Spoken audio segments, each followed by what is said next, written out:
Between the time when chaos broke Cadia and the return of the sons of the Emperor, there was an age undreamed of. And unto this, Kronan, wearer of the jeweled crown of Aquilonia, upon a troubled brow. It is I, his chronicler, who alone can tell thee of his saga. Let me tell you of the days of high adventure. Story continued from Kronan de Cunning playlist. Kronan and the Dropshite Massacre. And so it was that we rejoin our hero, Kronan, the Cunning One, most orky of all orcs, sans the great Gazgul Mag Uruk Thraka, of course. And Kronan was a lord and master of the cunning Waaagh. And this, dear listener, was no mean feat unto itself. For it was mere moons since he had been just one of a myriad of minor green-skinned warlords on the planet Aquilonia. Yet, did Kronan now wear the jeweled crown thereof? Well, hypothetically, the answer would be an emphatic yes. So emphatic that if any good Orky was asked this wee question, they would near break their necks in their exuberant assertion in the affirmative. It would look like a mosh pit at the height of grunge, probably with the same pungent honk coming off it to boot. Yet, as Orkies do not realistically have parents, this event would not then culminate in the rebellious scamps all mooching outside to their awaiting rides home. Yet, if Kronan was pushed to remember the last time he had actually seen the jewel crown of Aquilonia, he would most likely invoke the rule of 3 and paste the unwitting questioner until their need for reconstructive surgery would outclass that of the Elephant Man. Anywho, Kronan did not muse about this particular situation, as he was involved in a rare own goal. The issue in question was a tedium he was experiencing. Something that the Cunning One was wholly unprepared for these days. Let's be honest, as we learned at Fistmas, the Cunning One's time was less sacrosanct and more pressured than a father of 12 with a curmudgeonly spouse who expected approximately 32 gainfully employed hours of work out of him a day, this being before he gave her a quick hand around the house and in looking after the wee scamps for another 28 hours in each day. The mismatch of expectations was ever the cause of conflict across the entire species that called the Milky Way Galaxy their home. Kronan was used to being so busy that he barely had time for a rectal rummage after din-dins. Not that Kronan's din-dins had been universally a relaxing experience anymore, but we shall get to that in the future. Now, back to the genesis of his present predicament. It all began in a bit of a discourse with the Smeldar, Yane's blonde, the pirate prince. For in their discussion, the perfumed pansy had made quite a few bold-faced declarations about the superiority of said Smeldar. Now Kronan had been a tad knocked off after a bit and, to his lament, this is a reason for his situation. Oh, the pirate prince had not been suicidal or idiotic enough to challenge Kronan on the inherent potence of the greenskins and the art of Waaagh. Despite their present good relations, that would have forced Kronan to grab him by the throat and pop his head off and then slam it into his poo pouch while broadcasting the entire unpleasant event to all and sundry. Yet, the Smeldar had made claims to things that Kronan had never actually had any experience with whatsoever. And now, Kronan considered that perhaps he had indeed been manoeuvred into a trap. One he had not just sprung, but had invited all of his tribe over to witness as he was thoroughly outfoxed, whatever they were. For now, he sat amidst the collected big bosses and could feel their eyes boring into the back of his head due to the tragic and intolerable level of, well, boredom they now experienced right there with him. You see, the Smeldar had been heady on the first victory of his own Grotball team, and Kronan was not churlish enough to slaughter the Smeldar, for the event had been so much more gratifying and entertaining than even his own exploits on the pitch when he used to play against Gitsquish and McMurder. Yet, somehow watching Smeldar and good Orkies fight, well, play against each other had been just as fun. Well, nearly.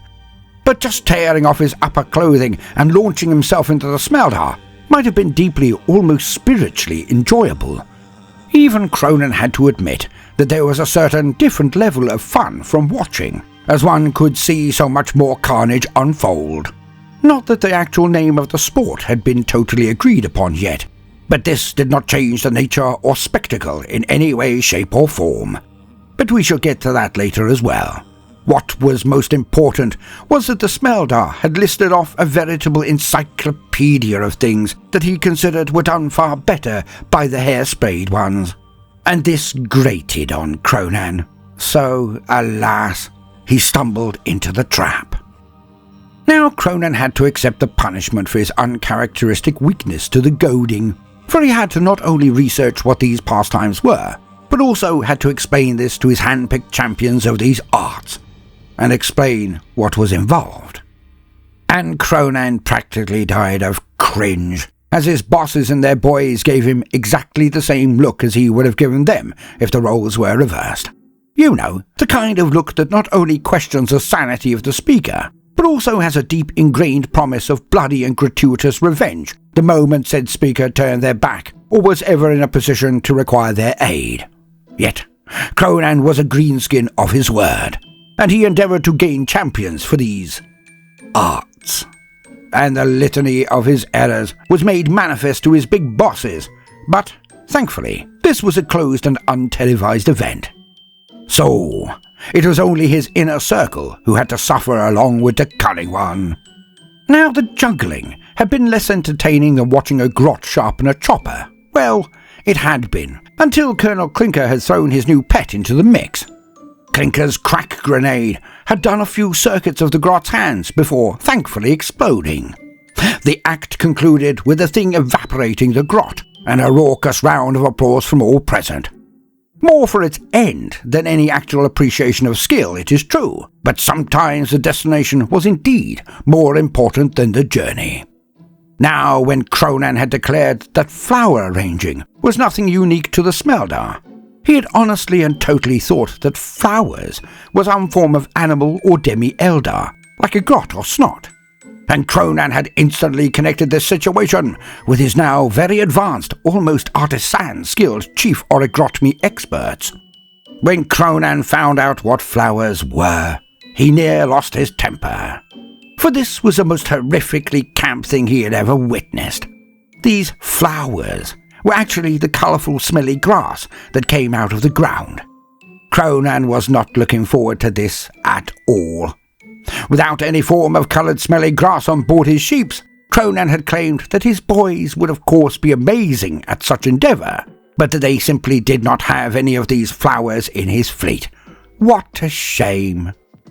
It was with the same sinking feeling one gets when computing their income to their expenditure, and realising that truly sordid activities are the only way to make up the gap, that Kronan received a Vox message confirming that the Smeldar had sent over 3 entire haulers full to the brim with colourful smelly grass. There was no escaping it. Hence, Kronan bullied Hippocrates into attempting to take on this task. Why Hippocrates, one might ask? Well, he was a pain boy, so he was used to very delicate activities, and also he was used to dealing with things that were at least ostensibly alive when they were trolleyed into his apothecary. Hence, the cunning one had sent Hippocrates to this task. Now, there must have been some form of miscommunication in the outlining of said task, as Hippocrates took to the stage, and instead of putting the flowers into pretty bunches arranged by height, colour and odour, he had indeed rearranged them, just on the genetic level. When the grots and snots brought out his newly arranged flowers, all were enthralled to see a type of being not totally dissimilar to that fought on Rama Ding Dong 4. The colourful smelly grass things then jumped out of their flower pots and chased after the grots, consuming many of them. Yet Kronan knew that this would not exactly match the requirements of the Smeldar, and they pushed on. But it was noted that this was a very welcome change in pace. The next thing that came up was the horror of poetry. For Kronan had heard poetry, when in discourse with the Smeldar prince. Perhaps it was his accent. Thinking of the many forms of poo sculpting his scatologically inclined snots and grots had performed in the lower levels, he had thought this one a shoo-in. Then he read the actual definition. This had nothing to do with poo whatsoever, and Kronan sighed as he watched something called an axe tor walk on from the wings and then place its feet as far apart as possible before ranting on. Alas, Kronan had permitted this designated axe tor to see the process on his beloved data slate, while Kronan had a deeply satisfying movement. But now he reaped what he had sown, and the axe tor began. "I was there," he began in the heroic roar, and literally every single boss sighed. "I was there the day the Waaargh slew the Emperor." "Such a delicious conceit," continued the axe tor. But to the relief of everyone there, Kronan now stood and set tiddles on the axe tor and stalked off. The show was definitely over. There was zero chance Kronan would sit through hours of drivel, contrived to justify this one punchy line. The acrobatics of plot and trite contrivance to get to the point where it made sense, but wasn't actually about the true Emperor, was just not worthy of his precious time, no matter how clever the initial line may have been deemed by its author. Ugh, thought Kronan. Okay, perhaps some things were so pointless that the Smeldar could keep them. Poetry was definitely one of them, and Kronan made the strategically significant and undeniably optimal decision that it was infinitely better to suffer the occasional snigger or taunt from the Smeldar than it would be to endure even a nanosecond more of grass arranging, juggling, poetry, crochet, or opera. He did see the downcast look of the prepared synchronized swimming team, but could not meet their gaze when he knew that he had to explain that swimming was not the same as swinging. And not in that horrid way that the Humies did, but god-honest, orky effort being put into smashing things with weapons. You know, swinging a hammer, not setting the groundwork for a very acrimonious divorce. The competition would be done on the merits of the things that mattered to the greenskins, the good orky killing and smashing, looting and freebooting. Not any of this other stuff. No wonder the Smeldar were so few in number. For if Kronan had to be an expert or even witness any of these mind-flayingly tedious events again, he would also give up the will to live. And so it was that Kronan returned to his quarters and could practically feel the egg running down his face.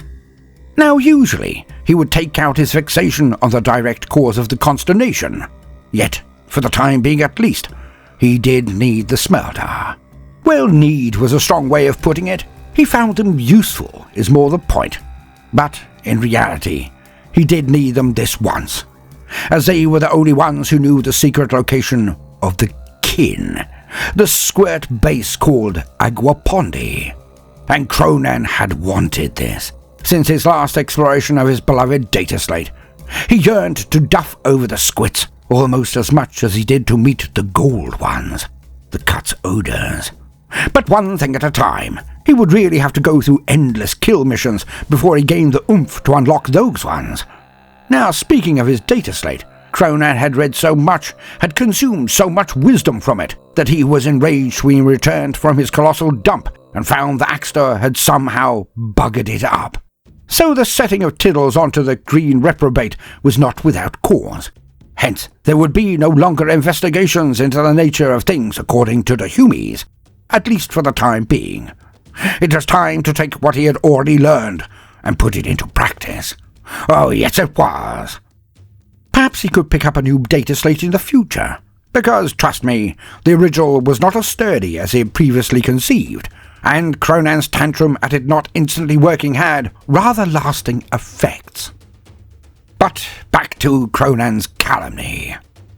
He had to do something that would eradicate the memory of this horrific talent show and be the cause of rumour and scuttlebutt across the entire Waaagh. Hence, Kronan went to his thinking hall and summoned the thinking grots. While they moaned and swayed, he did it. Kronan went deep into a mighty cogitation. And there, on the most dangerous of all seas, the waters of ideas. He found the only solution to his reputational self-fuckery. Sidebar: the TURDMINUS Decree. And so it was that Kronan, using the mystery of truth, declared to all and sundry across the fleets of the Waaagh that he was indeed a benevolent boss, for he had set up an outline that was to be followed should he be slain. The greenskins did not fear death in any way whatsoever, hence they never usually considered this. So, this really was a deeply considerate move by their big boss, the Cunning One, and Kronan called it the TURDMINUS Decree, and none should know of its contents until he had bought the big one. With much pomp and ritual, Kronan displayed the box into which he had placed this decree, and all were amazed at the incredible etchings and filigree on this most important of all boxes. Kronan knew his people very well indeed, and had planned for their eccentricities to the T. Not that he would have put it that way, but in any case, he knew exactly what this would do to his people, the greenskins. For crumping was a right of all Orkies, as was good strap. They were the very life's blood of the greenskins, an essential that could not be forgone.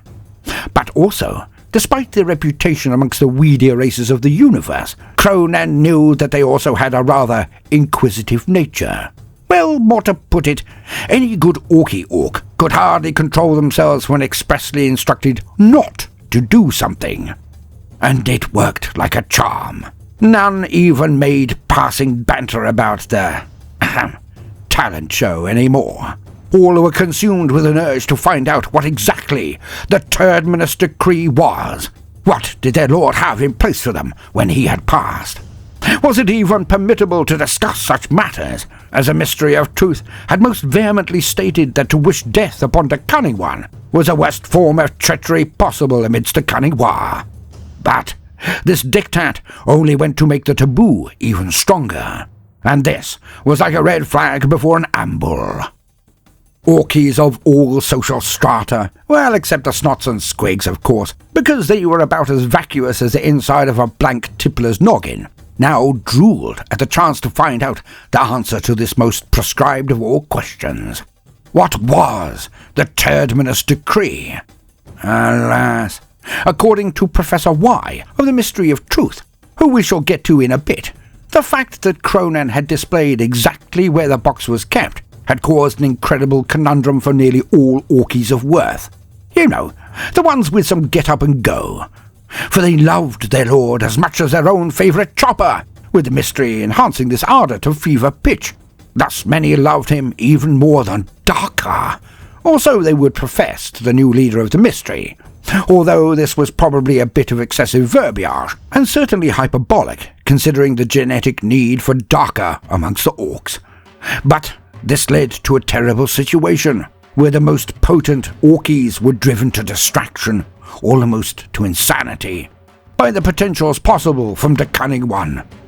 What was in the box?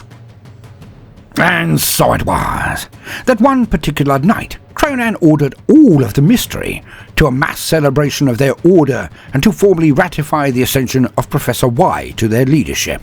In that moment, oddly, the secret box room was accosted by a veritable tidal wave of expectant Orkies, and the room was permanently televised across the pict feeds to the fleet to ensure security, don't you know. Hence all were alerted to the situation unfolding in that most sacred room, second in sanctity only to Kronan's room of thinkiness. With the entire Waaagh looking on, the reprobate smashed through the layers of now unmanned or unorked defences. The largest of their number smashed his way past the nippier ones and raised the box into the air, and, with great razzle-dazzle, probably learnt from the reruns of the exploits of the Cunning One during the Squig games, he ripped open the box, and all could see its contents. Alas, Kronan could not help but practically shot himself when all witnessed the image of the largest, girthiest, and longest curler any had ever witnessed. Now all had to admit, this was the most epic crap any had ever beheld, but it did not seem to fit the bill of a set of instructions. Hence the burglars then poured at the turd to find what may be beneath the colossal curler. needless to say, they found nothing. And Kronan had destroyed 2 targets with 1 stool. He had made sure none spoke of the event, and had made his entire Waaagh stare at his biggest crap. He was unapologetically proud when he had snipped it off, so he had saved it, not really knowing what he would ever do with it. Well, perhaps it could be included if he ever set up another corridor of butts. Yet now it had found its purpose, and Kronan indeed thanked Mork for the prescience to save it. Now usually, such a wheeze might get a boss unceremoniously lynched by his tide of livid greenskin underlings. Yet, Kronan now proved that he was not only cunning and a trumper par excellence, but also that he was indeed a dumper of legendary proportions. Thus, he not only entertained his people, but also intimidated them with his most simple bodily functions. For any Orky who could crap thus would certainly not need to take any from others. Kronan could not help but snigger as his people realized he'd just given them the shaft, forcing them to want to look at his lengthy and girthy turd. Strangely, being dubbed as sticky, the Waaagh simply didn't have a suitable replacement for the cunning one. Oh, they'd considered French Crusade, an irreverent and sort of dull hodgepodge of tropes and tedious pandering, but it had 0 real pull apart from not being the current thing. Which wasn't exactly the right motivator to replace the mainline hero, Kronan. So, after a mere 3 days of rampant rioting, the Orkies of the war just shrugged and never spoke of it again. And Kronan considered doing this sort of thing regularly, just for the larks of it, but then realized that antagonizing his main support network probably wasn't as cunning as befitting his sobriquet of, well, the cunning one. So he resisted the urge with all of his might. Alas, enlightened to the boundaries of respectability, he canned a fair few wheezes unrealized. Like the Saturnine armor, designed to reroute the poo plug of Mega Knob power armor so its sluice was in the shoulder pads, pauldron some call them, or something like that. The thought of his Black Legion spraying each other in poo mid-battle always made him snigger. But then, it would lead extra effect to the flamers of the enemy. A weak spot was acceptable in most Orky gubbins, but to build one in on purpose seemed ludicrously silly, even for the Chronicles. Hence, the Saturnine armor was scrapped. Nor was his new mob organization chart with its anything goes, bring what you like to the fight, deemed to be an optimizing diktat that would actually increase effectiveness. Oh, it all seemed like a terrific idea at the time, and likely to really increase his popularity amongst the boys. But realistically, after very few battles, Kronan realized that it was a fuck-up so bad that even big-eared Penny couldn't do justice to the level of stupidity it evoked. Why, you might think? Well, it all seemed a terrific lark again, but the reality of everyone wanting a squigoth in their mob made it a rancid, turgid thing, which meant that there was such tedious homogeneity in his mobs that nothing got done. Oh, everyone wanted the sparkly big thing in their force, but it meant that anyone having a bright idea was instantly copied, and the entire Waaagh could just be one specific setup. This would make all battles tepid, lifeless reruns of past scraps. It annihilated inspiration. Thus, Kronan realized that limitations were actually incredibly important in his force. This way, the Orkies would rise to being the best they could be at their assigned or chosen position within the Waaagh, making it far more effective, and, of course, entertaining, which was, if Kronan was totally honest, one of the most fundamental considerations in his, deliberations. It all had to be fun, or what was the point of the Barney in the first place? I mean, it might be jolly to stamp across the field of combat, crushing everyone as swiftly as possible, sometimes before their side even had a go, so to put it. But this was not the true way of Waaagh, for Gork and Mork did not just lord and lust for victory. No, the means of it was as important as its acquisition. They wanted a bundle, and a fray that was also life-enriching to behold. So it was back to the old patterns. The old ways were the best for a reason, realized Kronan. This new bollocks could lead to nothing but mind-smashing repetition and a dull gruel-like existence, and this was not what his ministry was about. Where was the cunning? It was also for this reason that Kronan rejected the widespread use of the new dagger that Step-on Squawking had brought for his consideration. It was a strange weapon indeed. It was utterly illogical even to the Orkies. Why? What did it do? Well, Squawking called it the Pinky Pulverizer. The strange mech boss explained that it had cunning ammo. It need only strike the boot of one Humie, and then the cunning dagger slug would then scan the boot tread and fly about slaughtering anyone with the same design. Hence, entire mobs of Humies would be slain if just one of them had their boot out in the open. And Kronan saw disaster in this design. He could see the future in its ugly, insipid, moronic, misanthropic, wretched, uncreative, dreary, and utterly uninspiringly prosaic application. He knew his people, the Greenskins. The Pinky Pulverizer would have much the same effect as losing the mob organization culture. Entire grot forces could simply walk over any opposition. There would be no true scrap at all. Hence, he took the weapon and walked to the airlock, dubbing the Pinky Pulverizer as an Orkie and the mech boy a killjoy.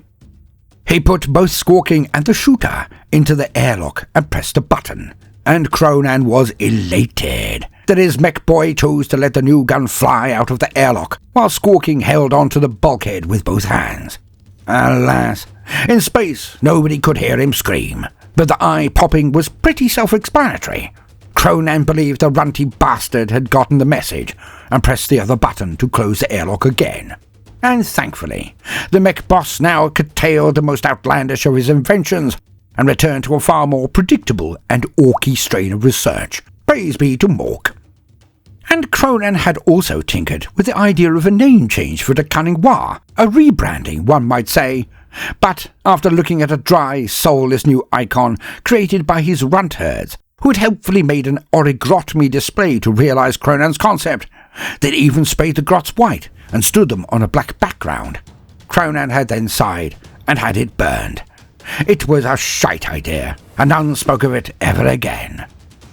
Luckily, to raise Kronan's mood again, Mork and Gork had provided, and a new leader of the Black Legion had finally arisen. He was called the Pound. He was obviously dubbed thus due to his impressive ability to pound the living dung out of near anything placed before him. He'd beaten and eaten all of his rivals and was head and shoulders above them all. Now the Pound had a strange and large burn mark across his face, and the most uncharismatic hair squig any had ever witnessed. He was tall, hench, beefy, and surly, an excellent candidate, to be certain. His only downside was a vehement detestation of burner boys. But, after Appledon and Tragic, Kronan suspected that this one might not last very long either. Hence, he may not have been Mr. Right, but he was adequate as Mr. Right now. He also had a tongue near as vicious and lurid as big-eared Penny. Yet, with his size and abilities, his utterances had far more menace. Thankfully, he only used this on subordinates, and only rarely. Otherwise, he was thankfully sullen and silent, Mork be praised. For Kronan only asked one thing of his main stooge, the leader of his Black Legion, that he keep them in line, and did what he was told, and of course could get the Legion to do what they were told as well. And the Pound was just the orc for the job. Yes, he was. What had truly given the Pound the spot had been simple. Yes, he had slaughtered every last competitor in truly vicious displays of brutality, but he'd lost his chopper at one point and then just nutted a few peers to death.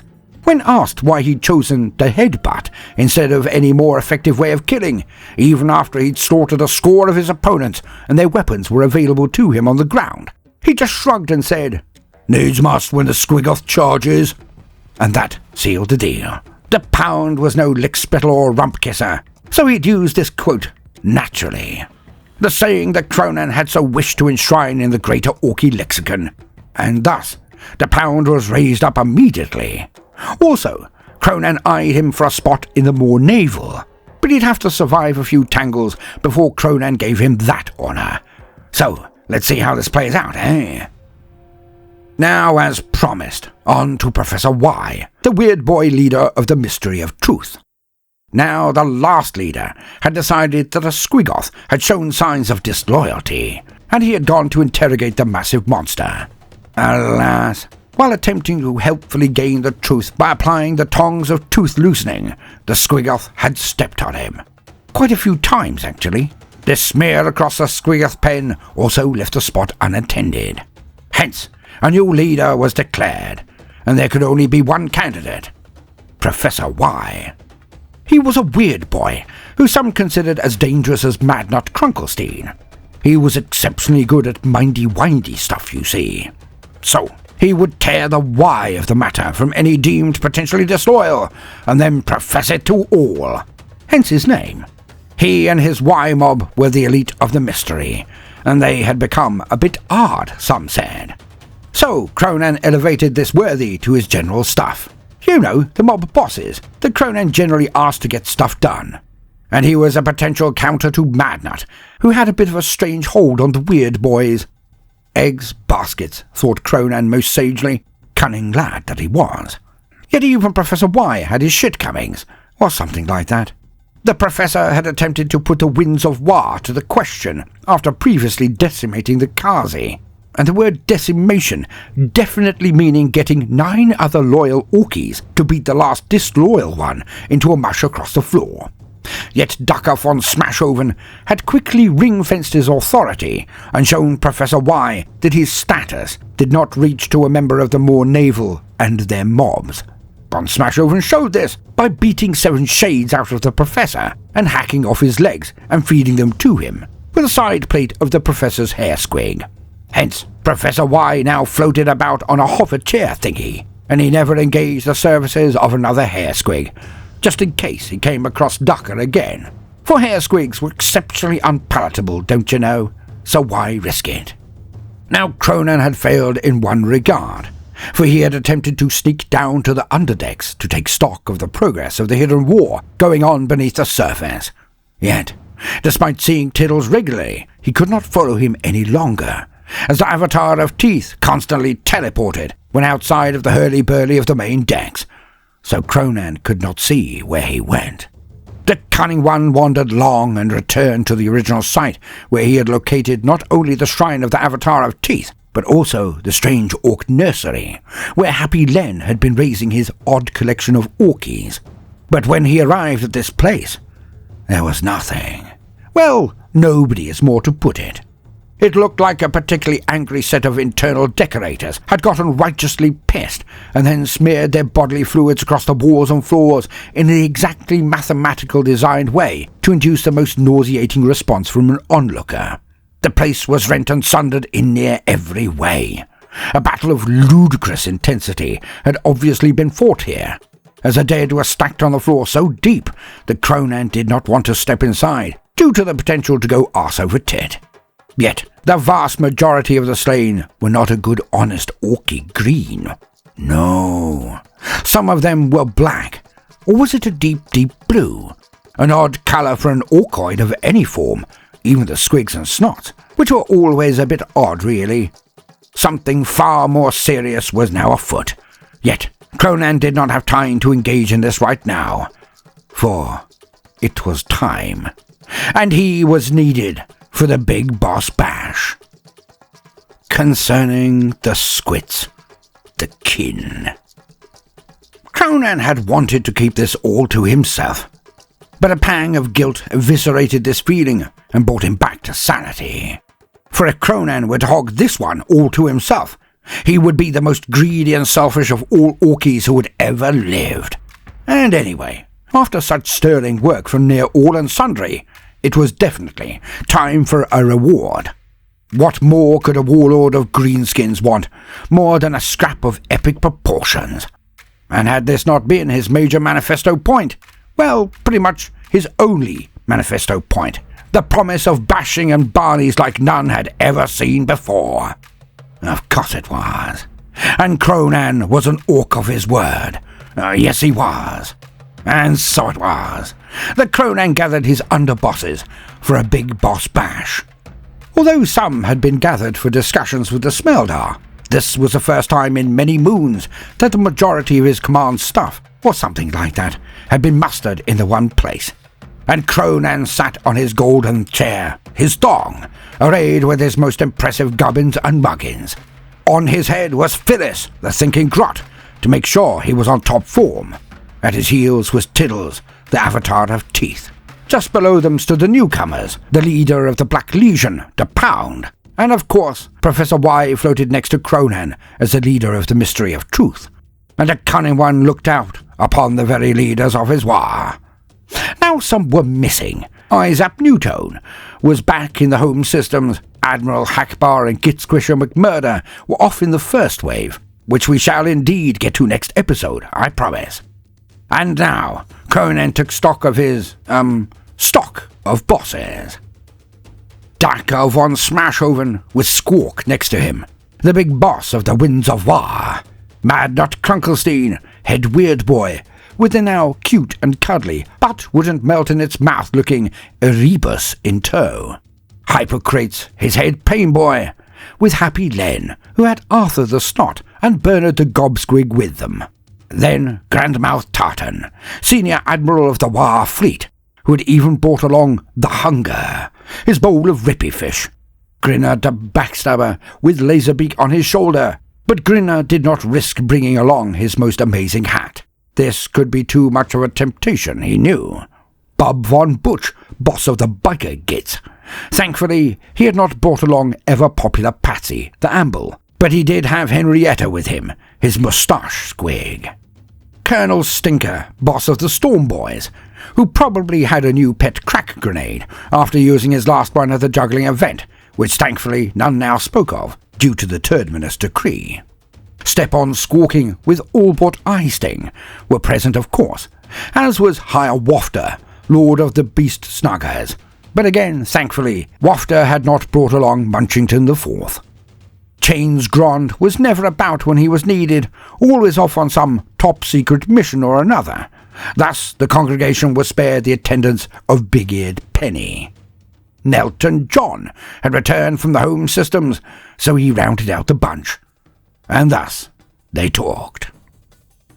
Well, bawled at each other is more accurate, but information was transferred and orders from the Cunning One were given. And thus he explained. Their target was the Aguapondi Kin facility. It was astonishingly heavily defended, so much so that Kronan had even used Grinner as one of the best sheep catpains in the fleet to go ahead and scout it out with the Smeldar, then come back with the goods. Yet Grinner was, well, grinning, even more widely than usual, and this did strike Kronan as being a tad odd. But that word sort of described Grinner up and down, so he tried not to let it bother him. In any case, Kronan revealed to the bosses his unimpeachable brilliance, his utter genius. For he had a plan, all right. The fleet would not be huge, as they could not fit too many into the web bay without confusion, and no few small amount of casualties. Self-inflicted, of course, but casualties nonetheless. Oh, Kronan could have swept into the system with half the Waaagh and blown the base to pieces over successive attacks, but felt this would not be a good use of his ever-needed mobs and sheeps, especially when he considered the scale of the tasks before him. To take on and take out a huge swathe of the Imperius of Man, and that would be after the huge legendary scrap they knew was in the offing. But it was also due to this being a bit of a reward to the lads in charge. Like a Fistmas or Thinkmas bonus, one might say, for the kin, the squits, were exceptionally rare in this segmentum of the galaxy. Hence, this could be the only opportunity to duff over the rotund wretches that any of them would ever have. Well, until Kronan invaded the inner sphere regions, where the squits generally had their little castles. But this was incredibly low down on Kronan's priorities. Anywho, the plan was simple, but cunning. The Waaagh fleet would appear out of the web bay at near point-blank range, engage the small kin fleet, and then land on the surface of their facility, on the moon of Aquapondi. Daka von Smashoven would then orchestrate the assault of a full wing of the Kazi fighters, and follow up with a massed attack with his Winds of Waaagh, stripping the enemy of their most obnoxious and obvious defensive batteries.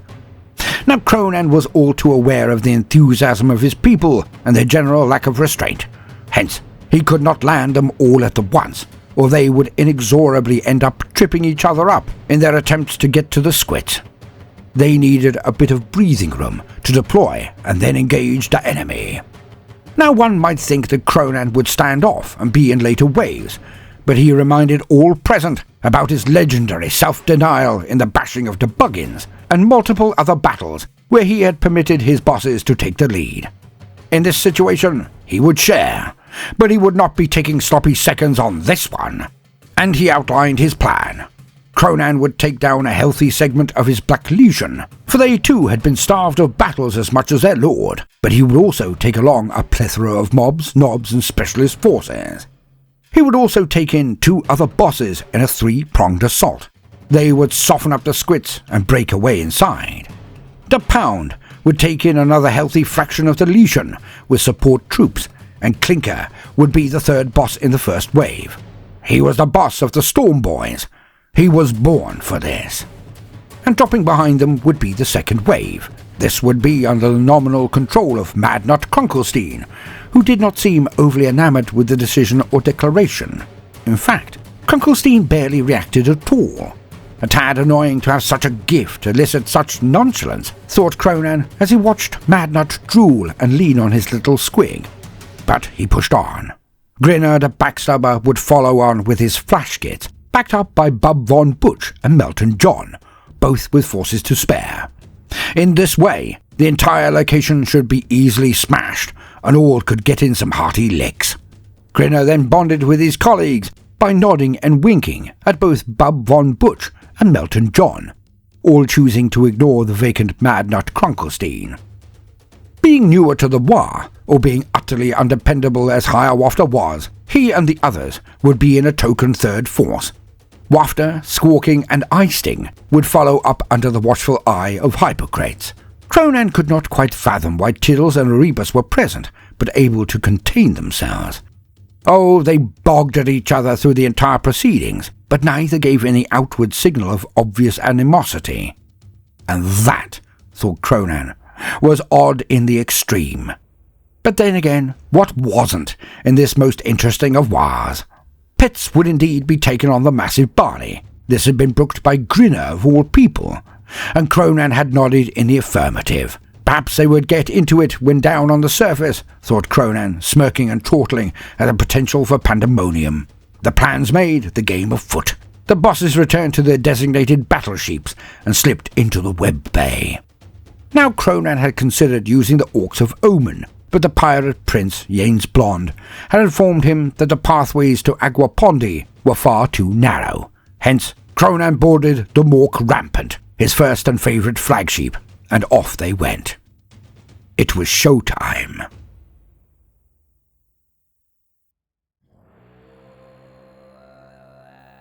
The approach was not what anyone expected, and more's the joy for it. You see, the Squits were a tough bunch of ball bashers, and were constantly on alert. Kronan was not to know that their readiness had also been increased radically when they had detected the Squealing Piggy, Grinner's battleship, when he had dipped in for a quick shufty. Hence, they were not just prepared, but expectant. And the instant the blue wobbly doorway into Web Bay opened into real space, the kin launched torpedoes with consummate and professional skill. The first battleship through the aperture didn't even make it into real space before it was awash with direct hits. The blatant disregard for safety protocols was hammered faster than a student at a kegger, and its engines were burnt out, but did not explode. Hence, it was near dead in space.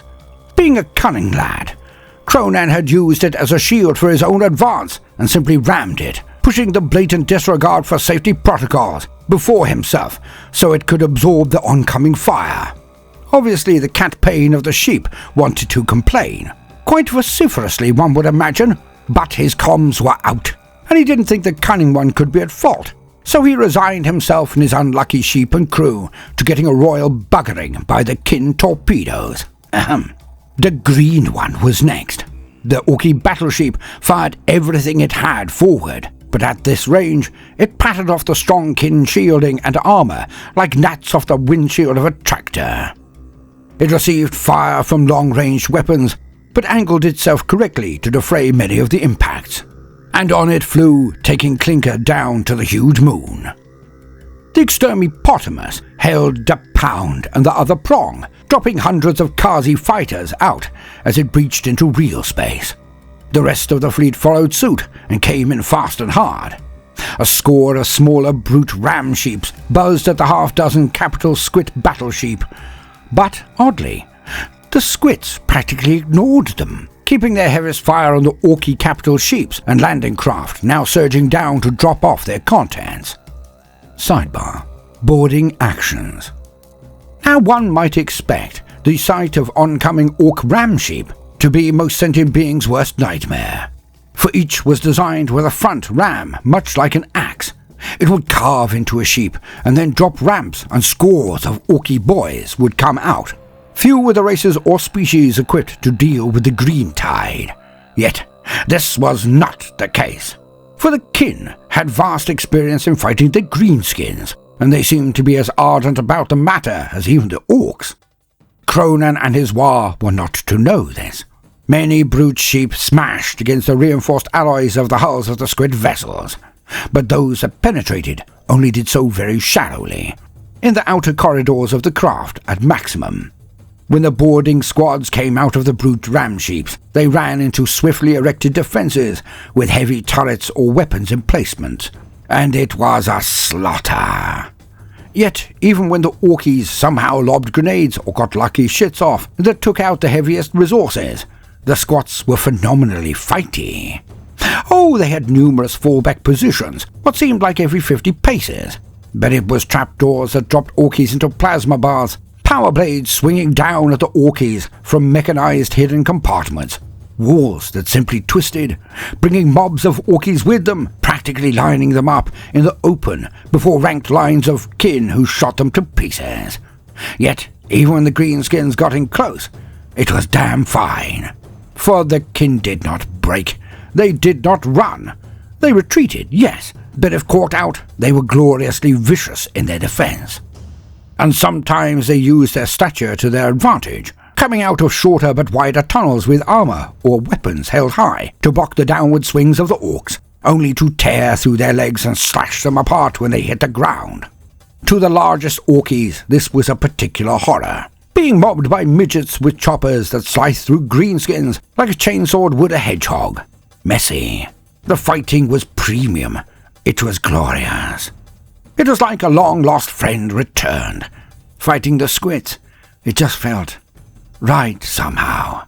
The squits were the most fun they'd all had in months, if not ever. Well, months at the very least. The boarding defense of the squits was an example of expertly created layered defenses, and quickly annihilated the few remaining orcs from the brute ships. Sidebar over. Yet the kin could not win. The kin capital sheeps moved into the orky armada and punished them, but they were catastrophically outgunned. And Grand Mouse Tartan was having a brilliant time. He seemed to be holding his own quite nicely, now that the orkies had understood the nature of the scrap, and neither side really had anywhere to retreat to. This one was to the death. Thus reassured, Kronan began his own drop. The rest of the first wave followed behind the air support under Dakar von Smashhoven. The point defense batteries of the squits fired almost impenetrable flak that culled the crap out of the Kazi. And so it was that the winds of Waaagh were much needed.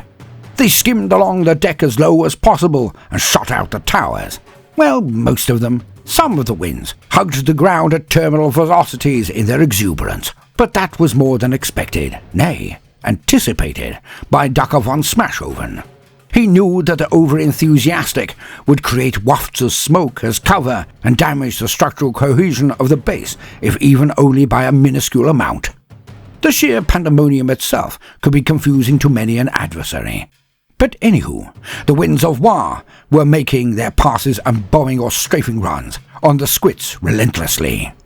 The extermitopotamus, a mork rampant, swung down to the moon, and out the troops came. Clinker's mobs mostly dropped, their jetpacks firing and bringing them down onto the left flank of the battlefield like a horde of winged angry ants. Well, if ants could drop crack grenades and heavy ordnance down onto the surface, the fire that came up at them was withering, but not all-consuming. A swarm of Orklanders brought down the Pound and his mobs on the other flank. Kronan had mass teleporters on the Mork rampant, so he used these to appear on the surface, his heavy pieces firing in mere moments on appearing. And that is where the fun truly began. Kronan was back at it. This was his element. This was his calling. This was why he had been sent by the Great Ones. Like Ganskool, Kronan asked himself how many worlds of Orkidom had been subjected, kept down. How many battles did Mork, and Gork of course, win for the Orkies before Kronan came?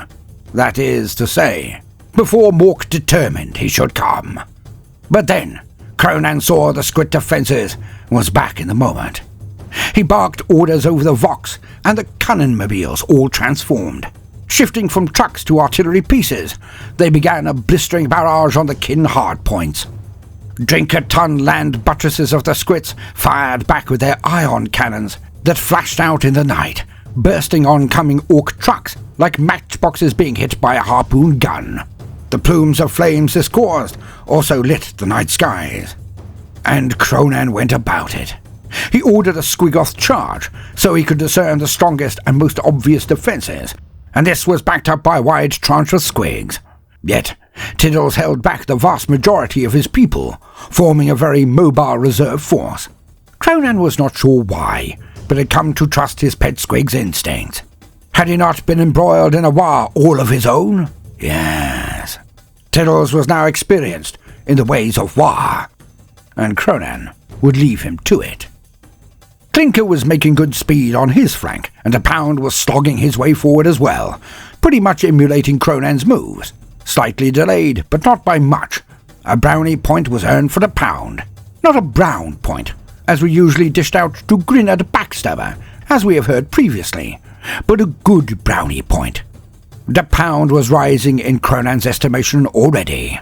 And so it was that Kronan now made his major push.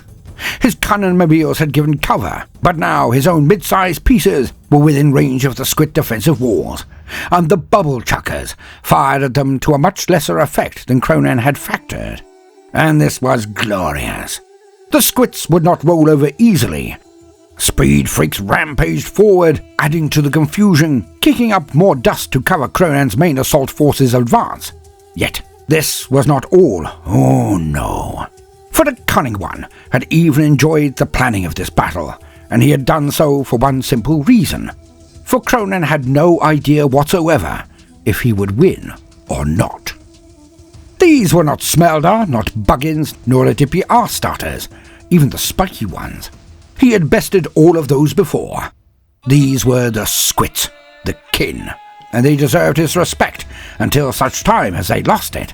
You know, like the others. Well, mostly, and all due to familiarity. It did indeed breed contempt from the Cunning One, but despite the risible names of the kin mobs and muggins, he hoped that they would be dead hard. And by Mork, they were. So Kronan was elated to give further orders till the last of his forces landed, and the mech boss, Big Jobs, opened up with his force, being a half-dozen orc gargants. Entire palisades and pillboxes were melted or shattered under the truly terrifying level of dukkha exuding from these beasts. Kronan beamed at it all as he ran with his Black Legion, over 500 mega-armoured knobs, and Clinker now did his own strange tactics. Each of his storm boys jetted up above the defences and dropped bowel-torrent squigs onto the defending squids. The wee horrors sprayed the obvious as they descended, exploding into brown splat marks on collision with the surface of the moon.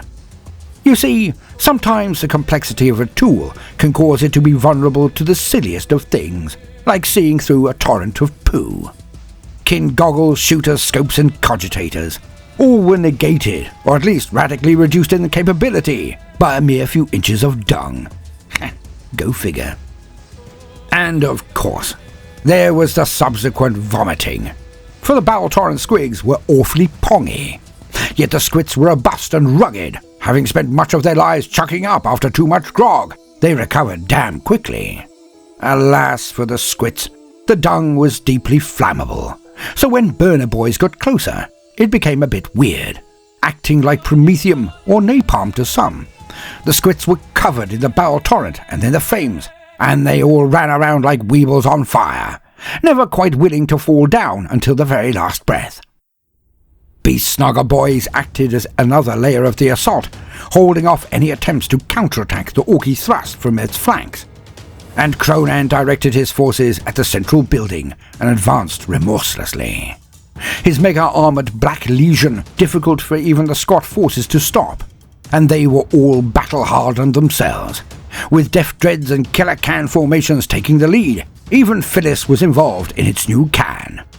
Tank busters fired waves of rockets into the higher murder holes, slaying or at least blinding the squits behind the walls, and Defcopters ranged across the highest fortified walls, dishing out darker to any kin attempting to stay above the mountain fastness or even observe the greenskin onslaught.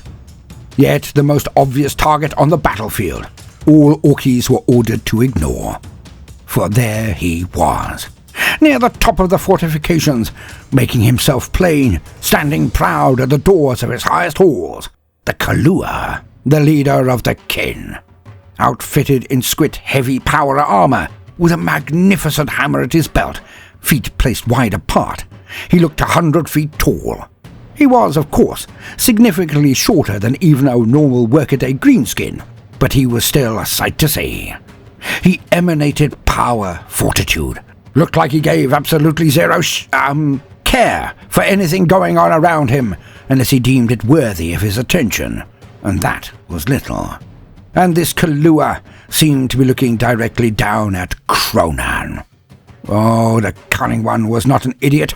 Well, for an orc. He knew that there were miles of smoke and fire, blasts and battle between the Squit Lord and himself. There was no way the Squit could see the cunning one. And yet, perhaps on a spiritual level, he knew where Kronan was, what he was. His enemy. For brevity's sake, Kronan spent the next half hour leading his Black Legion into the defences, fighting his way up the spires and walls. A large slab of the Legion forced entry into the palace on the ground floor, yet this was not the way of Kronan. He would show himself worthy of the duel. He would get to the Squit Lord before even Clinker. And so he climbed to his destiny. Kronan finally leapt up the walls closest to the palace's upper doors. He strode towards the Kin Lord.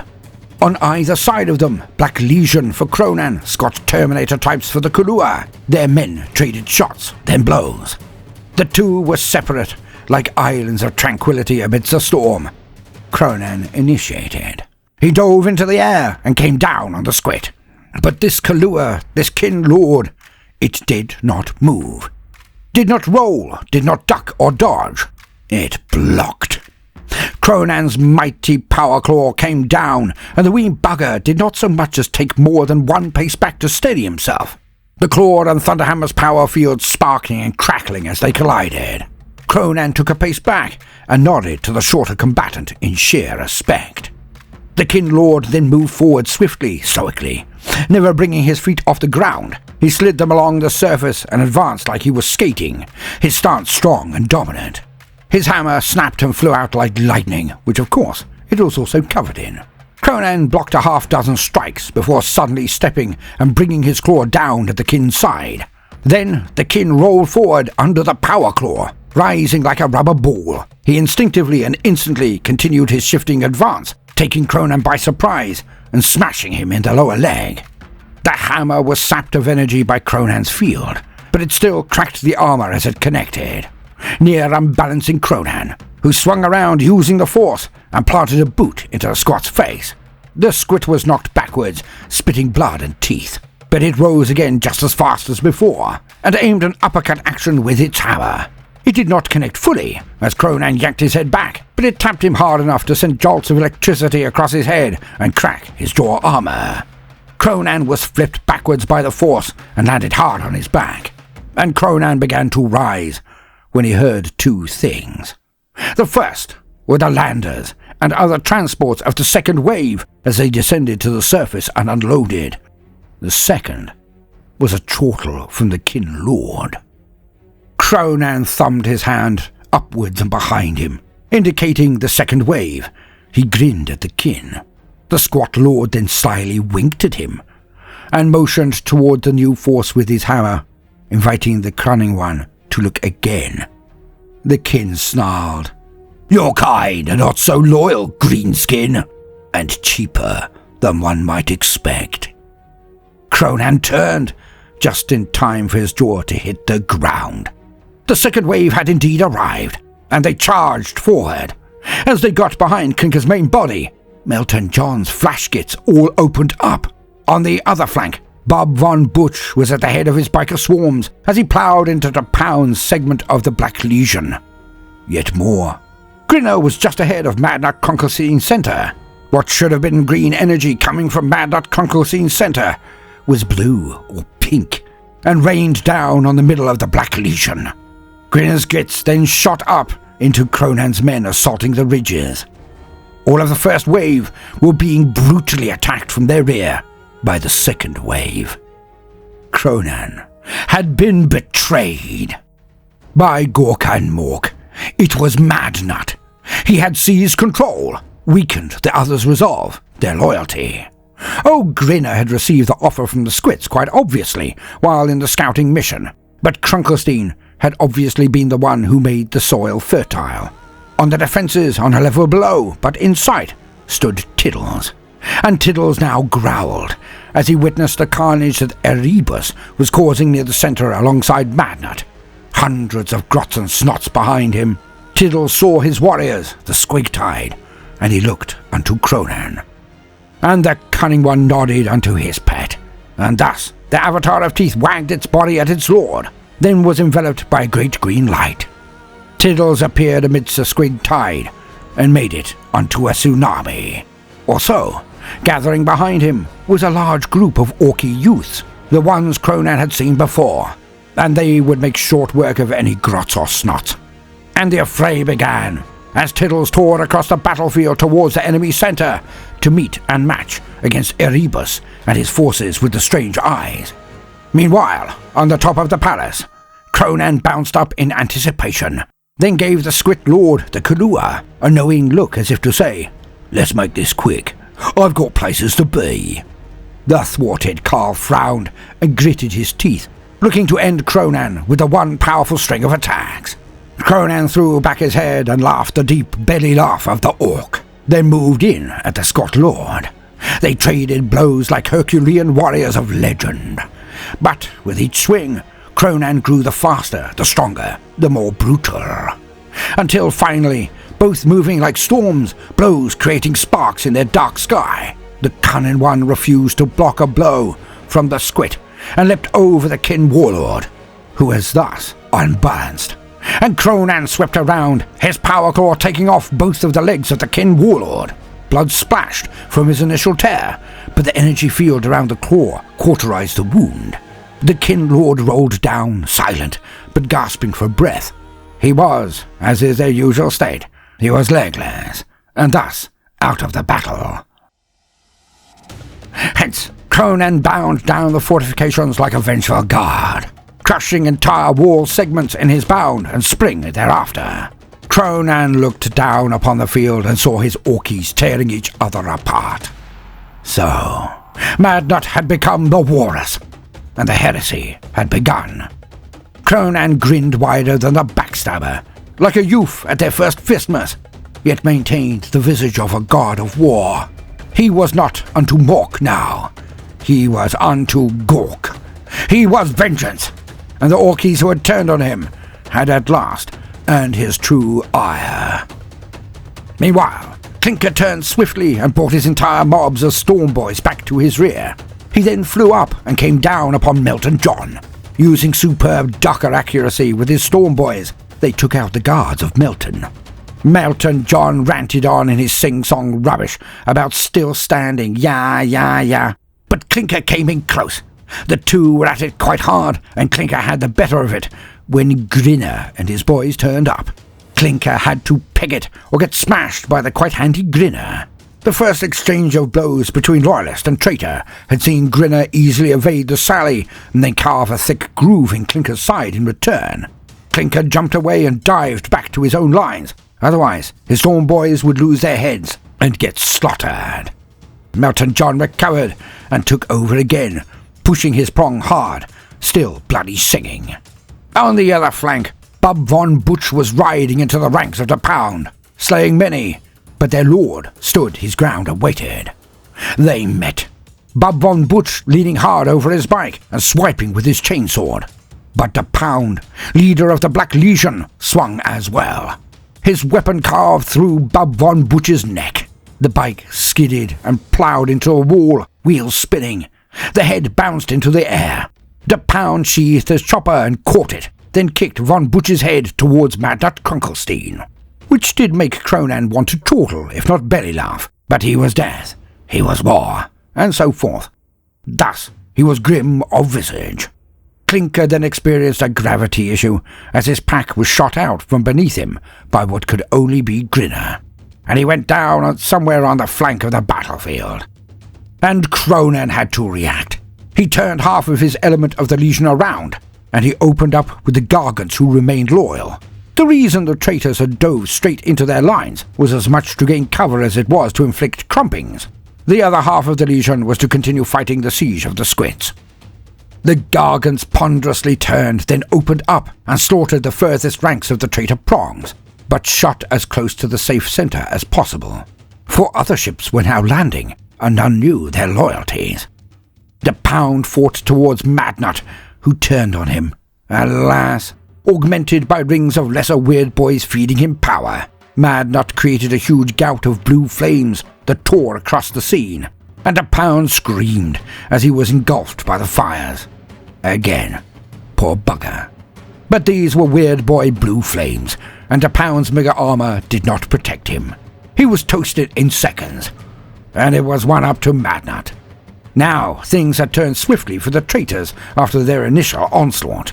The new wave contained forces led by Higher Wafter, all but Eisting, Step-on Squawking, and headed by Hippocrates, a member of the more naval. And they were loyalists all right. Wafter now charged his squig hogs into the rear of Erebus and Madnut's centre, while the Grot, Squig and Snot war was raging in its centre. Erebus setting off huge chained lightning effects that smashed down into the middle of Tiddles' mighty host, sending singed wreckage of squigs and snots in all directions. It was like a particularly raucous food fight at a barbecue. But to the orcoids involved, the carnage was utterly life-affirming. And Kronan was back in the thick of it. He signalled to Ducker von Smashhoven, who now brought the winds of Waaagh back to the fray. They strafed the stragglers of the traitor lines, forcing them into denser packs and formations. Then the winds of Waaagh bombers moved overhead and dropped eye-wateringly effective explosives on the densely packed traitor mobs. Much akin to dropping a basketball into a bowl of green pesto, the splashes from these extermination raids painted all and sundry a good orky blood green. But Madnut Krunkelstein forces were protected by a huge field like the Humies had, or a custom field generator, just more effective. Yet again, it was not green, but a shifting pattern of purples and blues. And Kronan now felt he knew exactly what was going on here, and he sighed a short exhale of relief. Madnut had been one of the very first bosses who had come to him, had joined his cunning Waaagh before he even knew it would be a Waaagh, straight after the Battle of the Boxers.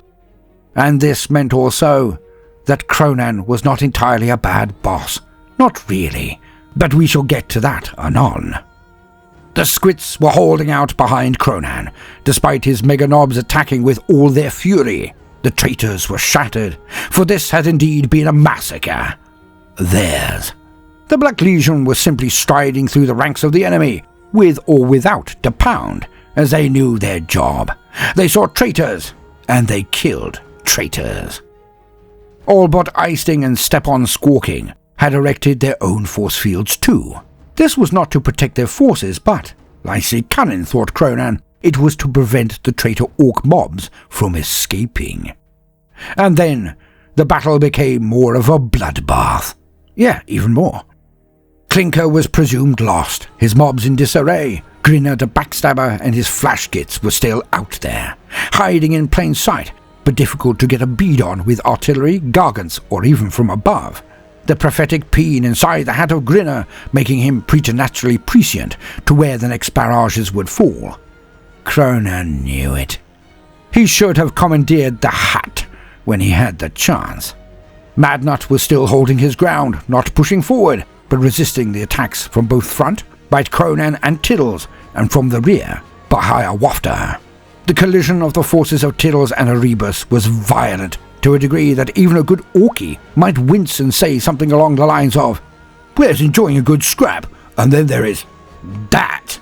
But who would come out on top in the end? The Dark One, Erebus, or Tiddles, the Avatar of Teeth? And out there on the battlefield somewhere was also ever-popular Patsy, Laserbeak, and some reports stated that the Grand Mouth had also sent down the Hunger, his bowl of rippy fish, just in case, well, you never know when a bowl of rippy fish might come in handy. Perhaps they might protect Hypocrite somehow. In any case, there was still a buck-ton of battle to be won, and all were having a great lark doing it.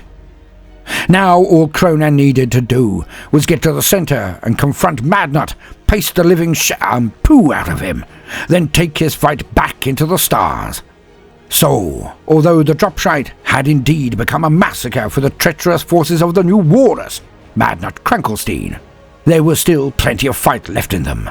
Oh yes, there was. Oh, and, definitely try to finish the job with the squits as well. Ha ha! As Barney's went, this one was already epic. Perhaps it could become legendary. To be continued.